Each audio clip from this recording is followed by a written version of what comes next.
이 시간 받으실 하나님의 말씀은 사도행전 7장 55절에서 60절까지 말씀입니다.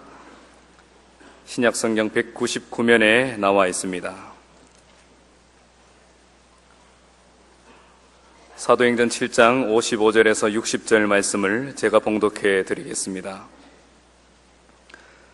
스데반이 성령 충만하여 하늘을 우러러 주목하여 하나님의 영광과 및 예수께서 하나님 우편에 서신 것을 보고 말하되 보라 하늘이 열리고 인자가 하나님 우편에 서신 것을 보노라 한데 그들이 큰 소리를 지르며 귀를 막고 일제히 그에게 달려들어 성 밖으로 내치고 돌로 칠세 증인들이 옷을 벗어 사울이라 하는 청년의 발 앞에 두니라.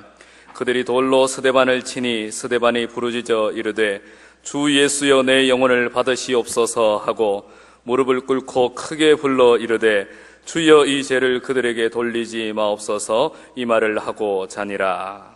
아멘. 사도행전의 상징적인 인물은 물론 베드로, 바울, 거기에 덧붙여서 초대교회의 7 집사를 들 수가 있겠습니다. 그 중에서도 집사 빌립과 스데반은 매우 특이한 위치를 차지하고 있는데, 빌립은 전도자의 상징이란다면은 스데반은 순교자의 상징이라고 말할 수 있습니다. 사도행전의 심장이 무엇인가? 한마디로 말한다면 모진 핍박 속에서도 꺾이지 아니하는 구령의 열정과 순교의 정신이다, 그렇게 말할 수 있겠습니다. 한번 같이 해볼까요? 구령의 열정, 순교의 정신. 이 특별히 순교는 사도행전의 꽃이라 할 수 있습니다. 사도행전에서 보여주는 바로 그 교회의 또 다른 특징은 그러니까 순교하는 공동체. 본문을 통해서 초대교회 순교 신앙의 모습을 살펴보고 또 성경 전체 교회사에 나타난 하나님의 뜻을 우리가 또 생각해 본 다음에, 그러면 우리가 어떻게 하면 우리 교회 순교하는 공동체로 진일보해 나갈 것이냐 함께 고민하는 시간이 되면 좋겠어요. 자, 첫 번째, 초대교회의 순교 신앙의 모습. 뜻밖에도 이 초대교회 최초의 순교자가 사도들에게서 나오지 아니하고 오히려 갓 뽑힌 집사님 중에 나왔다 하는 사실이 우리에게 상당히 신선한 충격을 줍니다. 집사 스데반은 예수님을 위해서 스스로 순교의 길을 택했어요. 그는 기독교회의 첫 순교자로서 이 스데반 집사님의 삶은 그 이후에 오는 많은 사람들에게, 특별히 사도 바울에게 매우 큰 영감을 주었던 것입니다. 성도 여러분, 예수님의 교회는 순교하는 공동체인 줄로 믿습니다. 복음을 위해 순교할 각오로 박해자들을 향해서 의연히 맞서고 있는 이 스데반 집사님, 이 모습 보십시오. 오늘 본문에 보면 거기 55절, 스데반이 성령 충만하여 하늘을 우러러 주목하여 하나님의 영광과 및 예수께서 하나님 우편에 서신 것을 보고 그랬어요. 여러분, 원수들 앞에 서서 담대히 복음을 외치던 스데반이 성령 충만해서 하늘을 우러러 보니까 거기에 하늘의 영광이 나타나는데요, 영안이 열린 것이죠. 예수님께서 하나님 보좌 우편에 서신 것을 보았다 그랬습니다. 성경에 보면 승천하신 예수님이 주로 보좌에 앉으셨죠. 마태복음 26장 64절, 에베소 1장 20절, 골로새 3장 1절, 히브리서 1장 3절 다 앉으셨다 그랬는데 여기 본문에는 서 계신다 그렇게 기록됐어요. 예수님이 서 계신다는 것이 무슨 의미겠습니까? 그리스도의 의의를 드러내고 믿음으로 지금 순교의 자리에 서 있는 스데반을 향해서 예수님께서 격려하고 환영하고 그런 의미에서 서서 손을 내밀어서 스데반을 향하여 정말 사랑의 눈빛을 주고 있는 거 아니겠습니까? 영안이 열린 스데반, 하나님 보좌 우편에 서 계신 예수님을 보고 얼마나 용기를 가졌겠어요. 예, 아무리 뭐 그가 믿음이 있다 하더라도요, 그 수십 수백 명의 무서운 사람들 앞에 서서 돌을 들고 자기를 죽이는 사람들 앞에서 왜 어려움이 없겠어요. 그런데 보좌 우편에 서 계신 예수님을 만나면 용기 백배해서 외치지 않습니까? 서 계신다는 것. 이것은 또 다른 의미에서는 스데반이 믿음의 순교자라는 사실을 예수님이 하나님 앞에서 증인 서시는 겁니다. 하나님 아버지 보십시오. 스데반은 믿음으로 순교자의 자리에 섰습니다. 예, 우리 예수님이요, 증인 서신다 그랬어요. 순교자는 외롭지 않습니다. 순교자는 혼자 죽는 것이 아닙니다. 주님이 함께 하시는, 그래서 하나님 아버지와 동일한 영광을 누리시는 예수님께서 스데반의 믿음을 인정하고 증인으로 서 계시는 그 가운데 스데반이 지금 순교의 제물이 되고 있었다. 오늘 사도행전을 기록한 누가는 그렇게 지금 말하고 있습니다. 얼마나 영예로운 죽음인지. 그러니까 스데반이 막 영광스러운 외침을 외칠 수 있었지 않습니까? 56절에 보라, 하늘이 열리고 인자가 하나님 우편에 서신 것을 보노라. 할렐루야. 세상에 이보다 더 영광스러운 게 어디 있겠어요? 성도 여러분, 스데반은 성도가 누릴 수 있는 최고의 영예를 누렸어요. 예? 초대교회는 이후에 스데반의 그 순교의 열정을 본받아서 수많은 사람들이 예수 복음 때문에, 하나님의 이름 때문에, 예? 교회 때문에 목숨을 걸고 기꺼이 의연히 순교의 자리로 나갈 수 있었던 겁니다. 그들은 사나 죽으나 오직 예수 그리스도와 그의 복음을 위하여 삶을 헌신했어요. 후일에 사도 바울이 이 순교적 신앙을 이렇게 표현했습니다. 로마서 14장 7절에 보면 우리 중에 누구든지 자기를 위하여 사는 자가 없고 자기를 위하여 죽는 자도 없도다. 우리가 살아도 주를 위하여 살고 죽어도 주를 위하여 죽나니 그러므로 사나 죽으나 우리가 주의 것이로다. 한평생을 순교적인 믿음으로 살았던 사도 바울, 그도 결국 AD 67년 저 로마에서 목 잘려 순교의 제물이 되었습니다. 지난번에 로마에 방문했을 때요, 거기 사도 바울의 순교 성지 가보니까 거기가 순교 직전에 갇혀 있던 그 감옥이 아직도 있고, 그 다음에 바로 순교 자리, 단두대의 그 자리가 지금은 교회당으로 돼가지고 추모하고 있는 거 봤어요. 여러분, 얼마나 멋진, 정말 멋있는 그리스도인지 모릅니다. 초대 교회의 기둥이었던 예수님의 제자들은 모두 이처럼 순교적인 신앙으로 살다가 결국은 주님을 위해서 생명을 바쳤어요. 사도 베드로는 로마에서 십자가에 거꾸로 못 박혀 죽었습니다. 베드로의 동생 안드레는 그리스에서 복음을 전하다가 X자형의 십자가에 못 박혀 죽임을 당했습니다. 야고보는 예루살렘 초기에 헤롯 아그리파 왕에게 목뱀을 당했습니다. 그의 동생 요한은 에베소에서 끓는 가마에 던져졌다가 튀어나오게 되니까 저들이 놀라서 밤모섬으로 정배시켰습니다. 요한은 밤모에서 계시록의 환상을 체험하고 기록했습니다. 하나님의 사람 빌립은 브리기아에서 전도하다가 기둥에 매달려 순교했습니다. 바돌로메는 아르메니아에서 거꾸로 십자가에 달려 죽었고, 도마는 멀리 인도 남부에서 전도하다가 창에 맞아 죽었습니다. 사랑하는 성도 여러분, 마태복음을 남긴 사도 마태는 에티오피아에서 전도하다가 목뱀을 당했고, 알페오의 아들 야고보는 성전 꼭대기에서 떨어뜨려져 순교했고, 유다는 파사에서 활촉에 맞아 죽었습니다.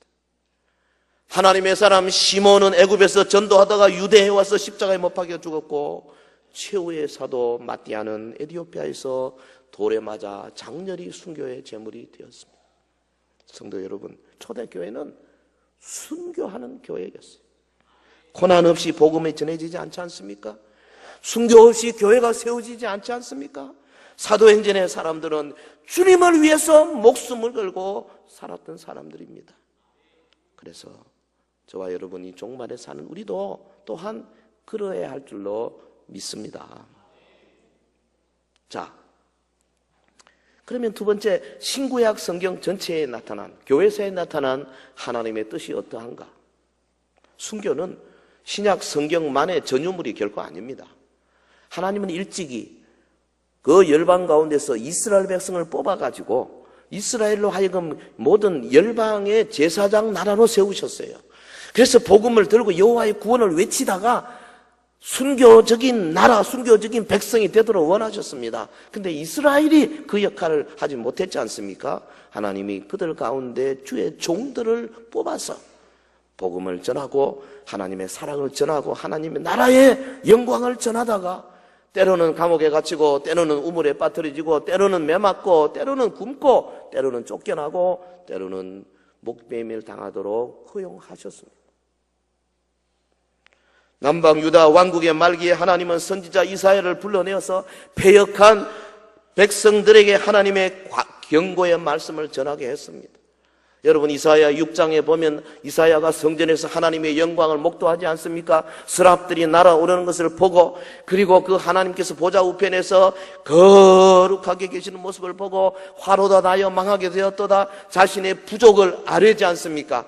주님께서 그의 죄를 깨끗이 씻어주실 때에 그의 영안이 열리고 영의 귀가 열리는 거 있지 않습니까? 그동안에는 몰랐었습니다. 그런데 하나님께서 외치시기를 내가 누구를 보내며 누가 우리를 위하여 갈고, 비로소 그 하나님의 음성을 들은 이사야, 제가 여기 있나이다, 저를 보내십시오. 여러분, 자신의 소명을 깨달은 선지자는 보냄을 받은 대로 백성들에게 갔습니다. 백성들이 듣기 싫어한 소리만 골라가면서 하나님의 계명을 전했습니다. 전하고 또 전했습니다. 마침내 악한 무리들이 그를 붙들었습니다. 므낫세 왕에 의해서 선지자 이사야 톱에 쓸려 장렬하게 죽임을 당했습니다. 근데 그렇게 죽는 것이 하나님의 뜻이었습니다. 선지자 이사야를 거기 죽음의 자리로 보내시는 것이 하나님의 뜻이었다 이 말이죠. 순교는 초대교회의 전유물이 아니에요.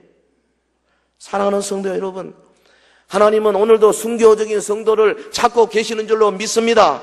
유다 왕국이 바벨론에서 멸망하고 많은 사람들이 바벨론에 잡혀갔을 때에 우리가 잘 아는 대로 그곳에 젊은 청년 다니엘과 사드락 메삭 아베느고 그 이야기 잘 알지 않습니까? 여러분, 그들은 젊은 시절에 10대인데도, 오늘 우리 중고등부 학생들 여러분 나이인데도 목숨을 걸고 바벨론의 제사상에 올라가는 제물을 먹기를 거절했습니다. 목숨 건 겁니다. 하나님이 그들을 도와주셨습니다. 그뿐입니까? 느부갓네살 왕이 금신상 크게 광야에 세워놓고 그 앞에 절하러 할 때에 사드락 메삭 아베느고 목숨을 걸고 거부했습니다. 왕이여, 우리는 여호와 하나님에게만 절할 뿐이지 왕이 세운 금신상 앞에 절대 무릎을 꿇을 수 없습니다. 7배나 더 뜨거운 풀무불에 던져짐을 당할 때까지 그들은 그들의 믿음을 절대 굽히지 않았습니다. 여호와 하나님이 우리를 살려주실 것입니다. 왕이 아무리 뜨거운 풀무불을 만든다 할지라도 하나님이 우리를 도와주실 것입니다. 그리 하지 아니하실지라도 우리는 왕이 세운 금신상 우상 앞에 절할 수 없습니다. 할렐루야. 순교적인 신앙.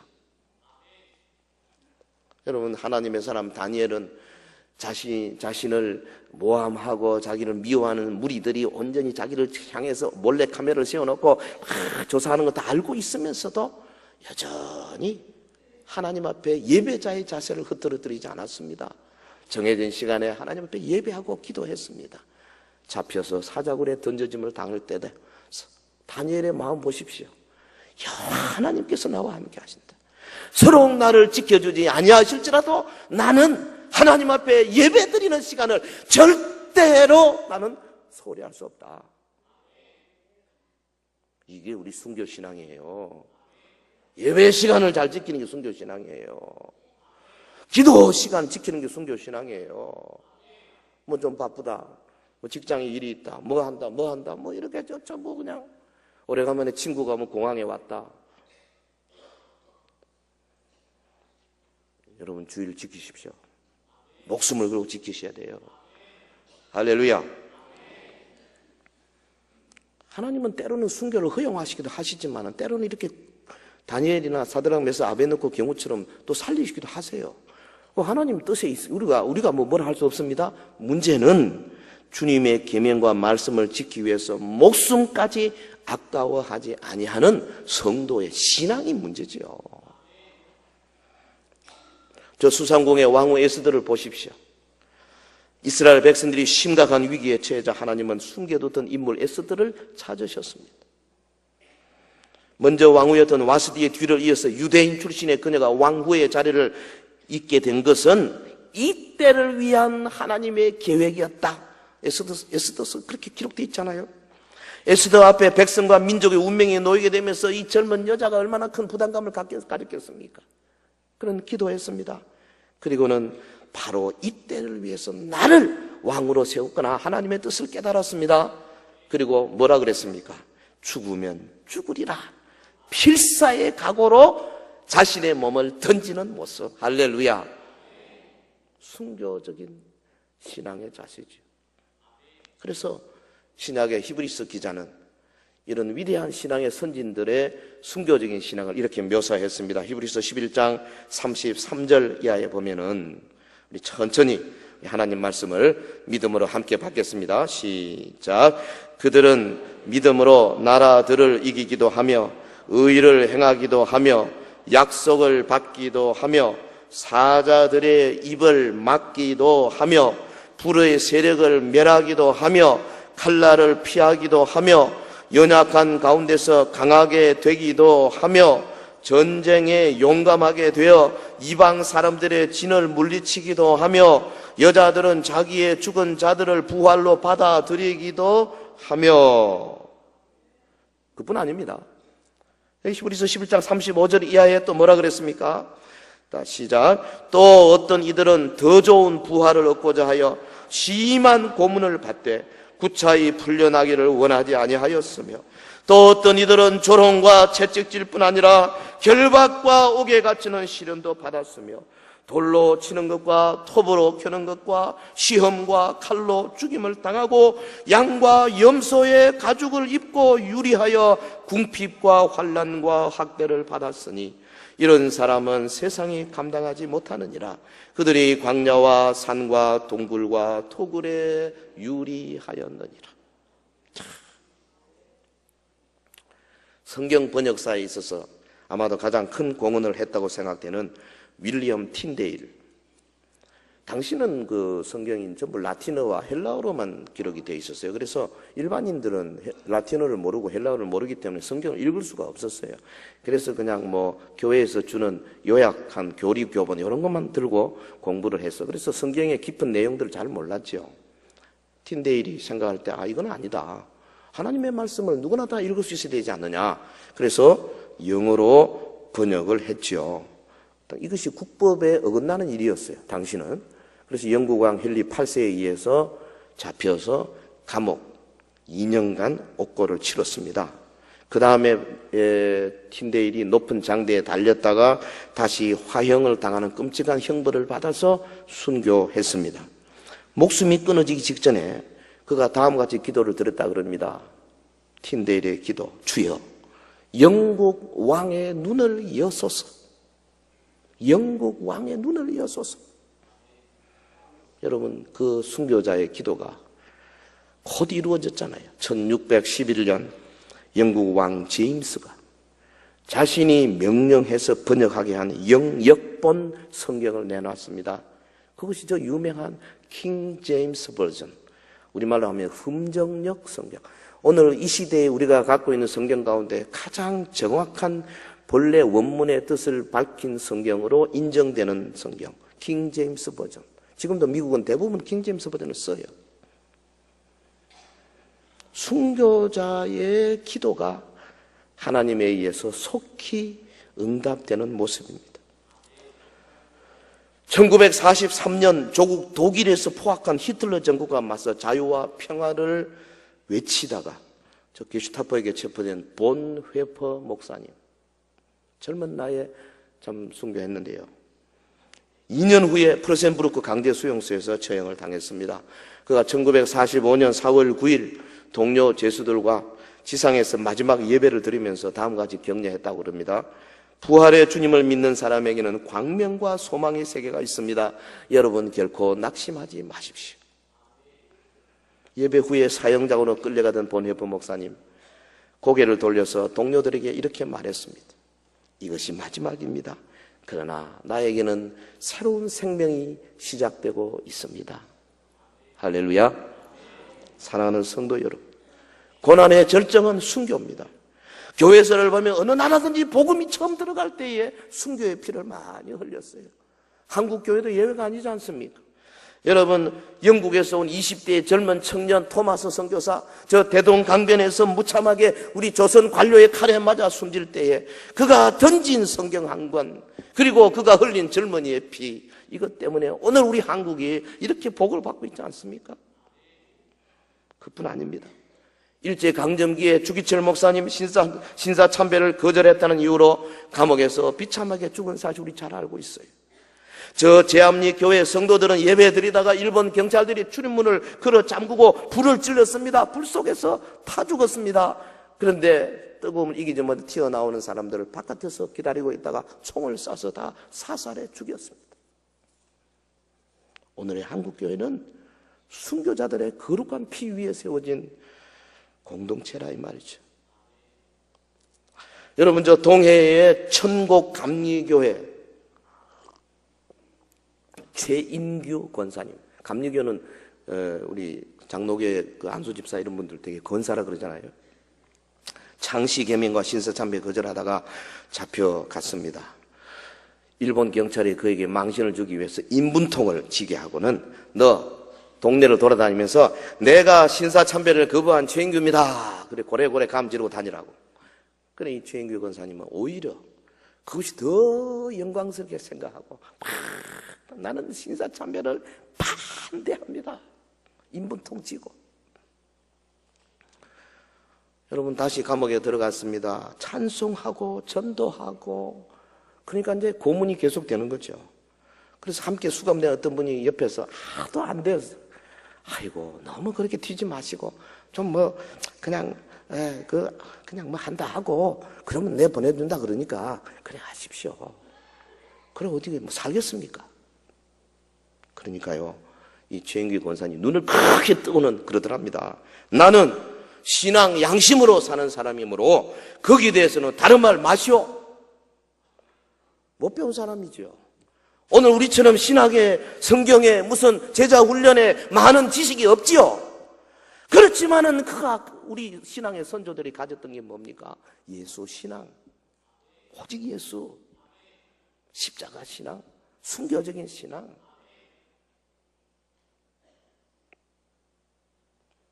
여수의 손양원 목사님, 우리 잘 아는 대로 한국교회 정신적인 표지요, 또한 위대한 목회자지요. 주님의 재단에 바쳐진 한송이 백합화와 같은 그런 존재 아닙니까? 그분의 책을 읽거나 뭐 이야기를 들으면 항상 눈시울이 뜨거워져요. 손 목사님, 우리는 그분에게서 오직 예수 신앙, 정말 순교 신앙을 봅니다. 일제시대의 대부분의 정치인, 지식인, 혹은 뭐 문화, 예술인, 심지어는 주님의 교회를 맡은 성직자들까지 다 무릎 꿇고 신사참배에 동참하고 그랬는데 이분은 끝까지 거부했습니다. 담당 검사가 뭐라니까 감옥에서 풀어줄 테니까 신사참배 반대하지 말고 된꼬를 하라, 전향을 하라, 된꼬를 해라.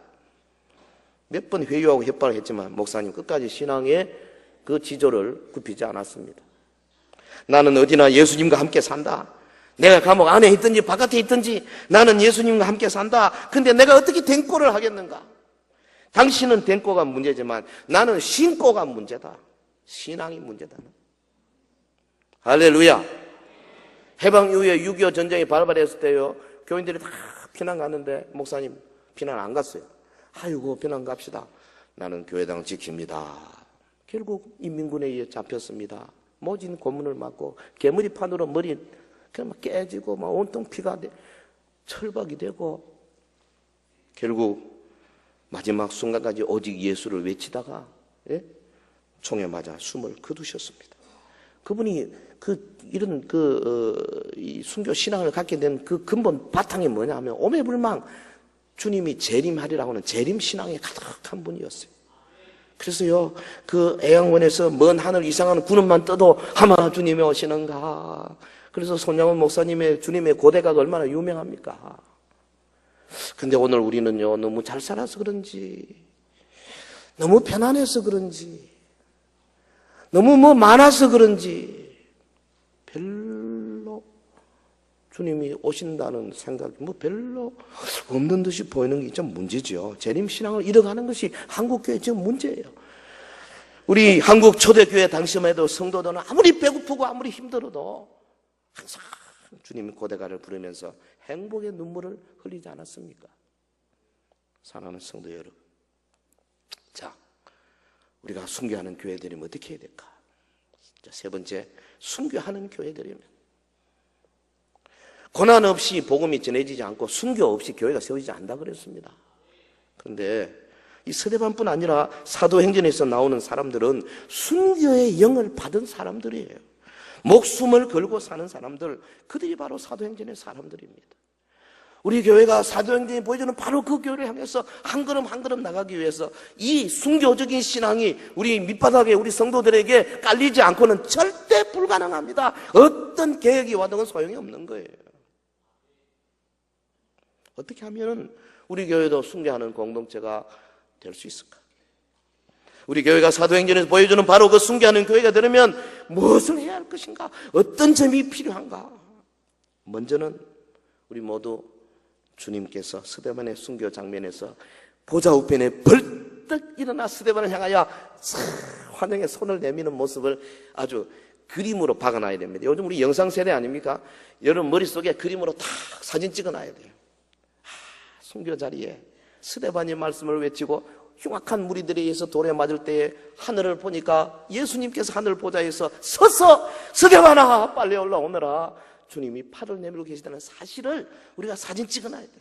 여러분 페이스북이나 카카오 스토리나 여기다 사진을 탁 찍어놔가지고 아주 딱 뜨면 그게 나오도록 만들어놔야 돼요. 이게 중요해요. 주님이 함께 하신다. 주님을 사랑하시는 성도 여러분, 주님의 관심은 순교적 신앙으로 하나님 나라를 위해 일하는 성도들을 위해 집중된다는 거 잊어버리시면 안 돼요. 우리 모두 평소에 고난의 십자가를 지는 연습을 게을리하지 말아야 하겠습니다. 고난이 오기 전에, 환난이 오기 전에 연습해야 됩니다. 마태복음 16장 24절에 누구든지 나를 따라오려거든 자기를 부인하고 자기 십자가를 지고 나를 따를 것이니라. 누구든지 제 목숨을 구원하고자 하면 잃을 것이요 누구든지 나를 위하여 제 목숨을 잃으면 찾으리라. 여러분, 주님을 위하여 목숨을 잃는다는 것이 뭘 의미합니까? 자기를 부인하고 자기 십자가를 지고 주님을 따른다는 것이 도대체 어떤 삶을 말하는 것입니까? 지금 우리에게 필요한 것은요, 이론이 아니에요. 우리에게 필요한 것은 우리의 세계관, 우리의 가치관의 혁명적인 변화가 필요한 겁니다. 세상 나라의 가치관에서 하나님 나라의 가치관으로 변화되어야 할 줄로 믿습니다. 기도부터 바꿔야 돼요. 기도부터. 우리 한국교회의 기도가 대표적으로 주문형 기도 아닙니까? 주술형 기도. 하나님과 인격적인 관계 이런 거 상관없어. 내가 그동안에 어떻게 하나님 나간 상관없어. 어려운 문제 닥치면 그냥 부러지고 막 헌금도 많이 하고 막. 이게 뭐예요 이게?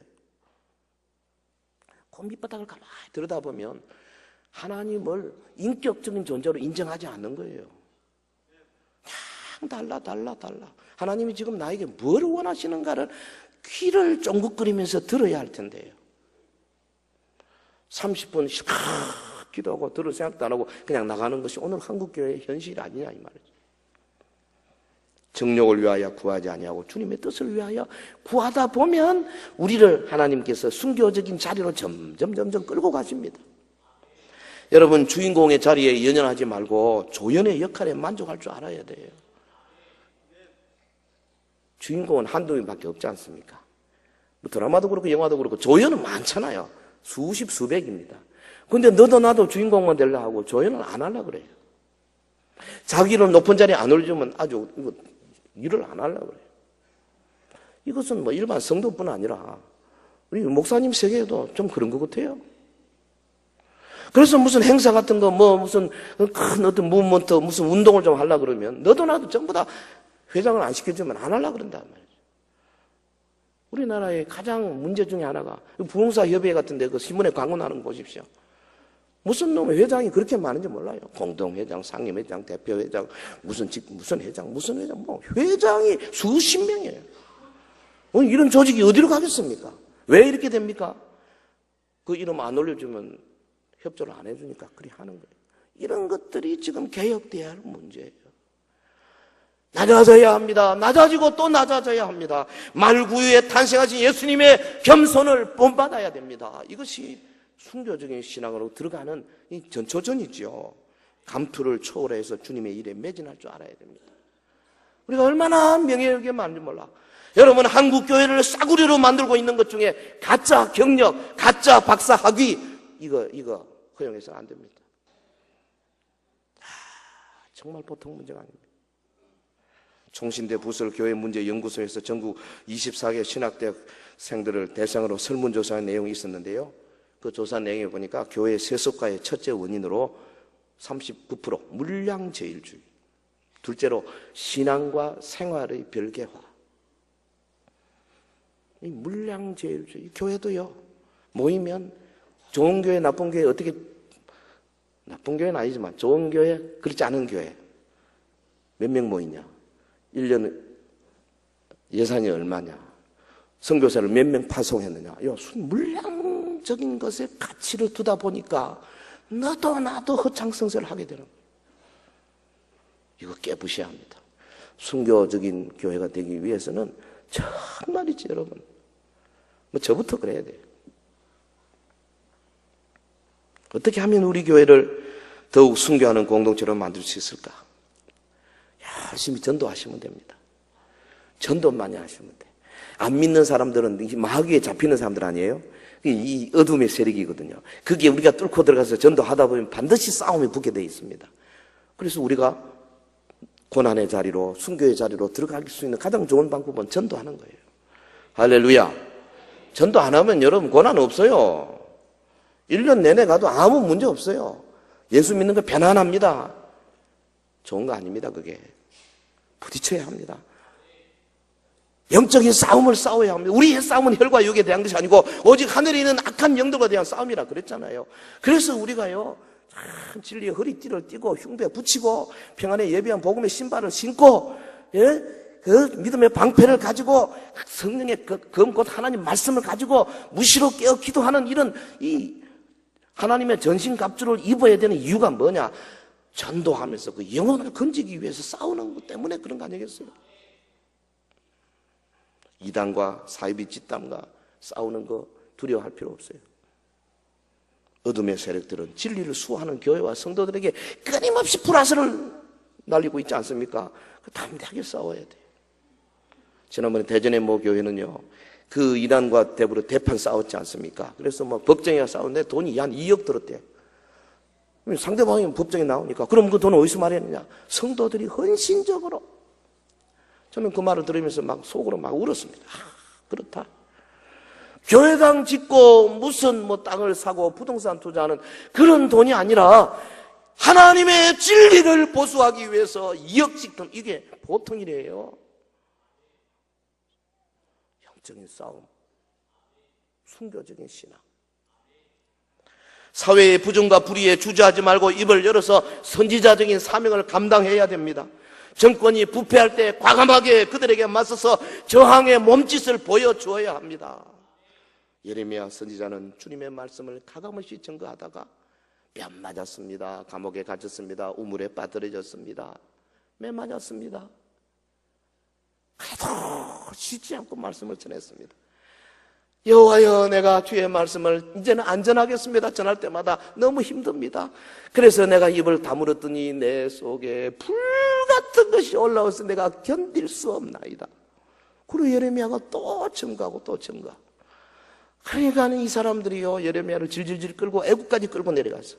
거기서 그래도 하나님의 계명을 전하는 선지자를 향해서 자기 동족들이 돌을 들어 쳐서 선지자 예레미야 창자가 끊어지는 고통 가지고도 말씀을 전하다가 결국은 피를 흘려 장렬하게 순교의 제물이 되었어요.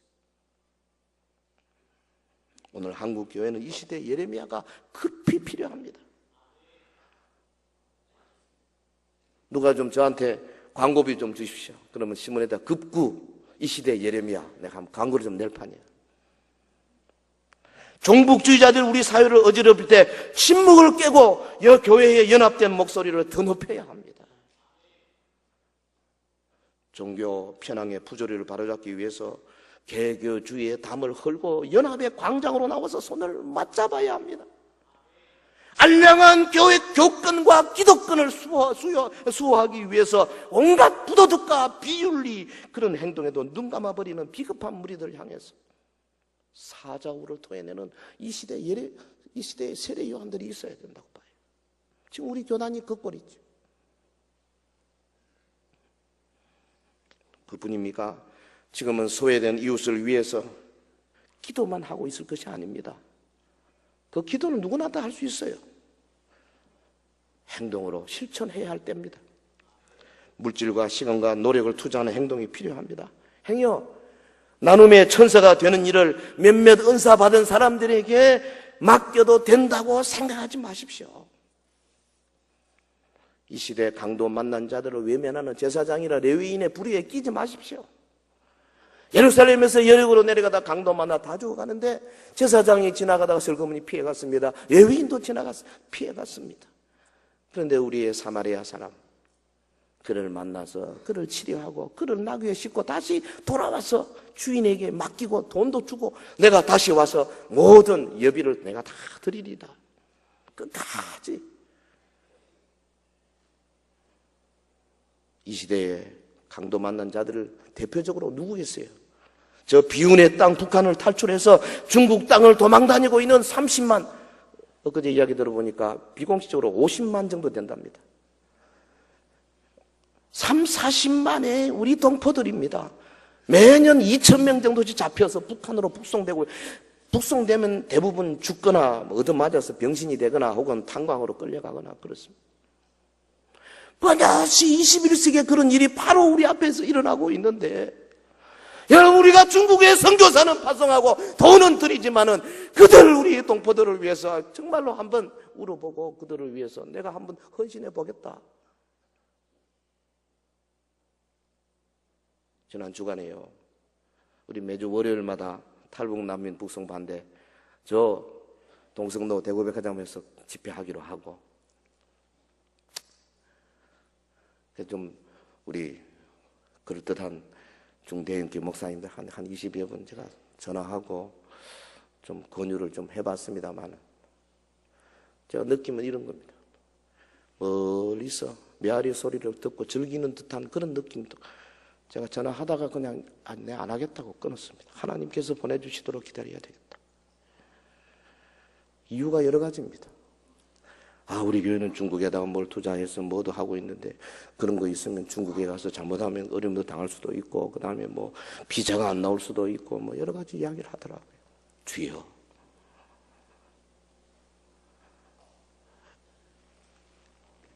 비자가 중요합니까? 그 당하는 어려움이 중요합니까?